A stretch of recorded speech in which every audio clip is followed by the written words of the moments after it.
Kapolda Metro Jaya Irjen Pol Tito Karnavian menyebutkan kemungkinan besar kecelakaan KRL atau komuter lain di stasiun Juanda, Jakarta beberapa waktu lalu akibat asisten masinis yang tidak mengetahui medan yang dilalui. Jika dalam penyelidikan nanti hal ini terbukti, maka kecelakaan dua komuter lain tersebut disebabkan kesalahan manusia. Sedikit, Jenderal.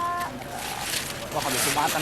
Putih ini, Kapolda Metro Jaya Irjen Pol Tito Karnavian mengatakan berdasarkan penyelidikan Komite Nasional Keselamatan Transportasi atau KNKT dan PT Kereta Api Indonesia atau PT KAI, sudah ada sekitar 30 orang yang diperiksa terkait benturan 2 KRL atau komuter lain di stasiun Juanda hari Rabu lalu. Salah satu dari 30 yang diperiksa, salah satunya adalah asisten masinis yang mengendarai satu dari 2 kereta yang terlibat kecelakaan. Kapolda Metro Jaya menjelaskan asisten masinis tersebut sudah diperiksa urinnya dan hasilnya negatif menggunakan narkoba. Dan juga yang bersangkutan tidak dalam kondisi mengantuk. Menurut Tito, kemungkinan besar si asisten masinis ini tidak tahu medan yang dilalui, karena asisten ini masih terbilang baru, pasalnya baru setahun membawa kereta komuter lain.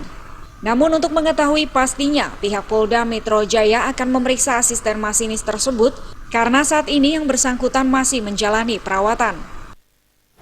Karena sistem signalnya baik, diperkirakan penerobosan ini karena 2 faktor. Satu, mungkin kereta apinya ada masalah, atau yang kedua orangnya. Nah, kalau kita lihat ini sementara pemeriksaan dari teman-teman KAI dan KNKT, kereta mungkin nggak bermasalah. Yang bermasalah orangnya, yaitu masinis atau asisten masinis. Kemungkinan besar yang saat itu yang mengemudikan adalah asisten masinis. Yang umurnya kalau saya tidak salah umurnya baru 20-an tahun ya.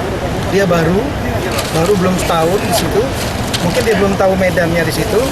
Bahwa di tikungan itu, setelah itu ada tikungan lampu merah dan harusnya berhenti kalau merah.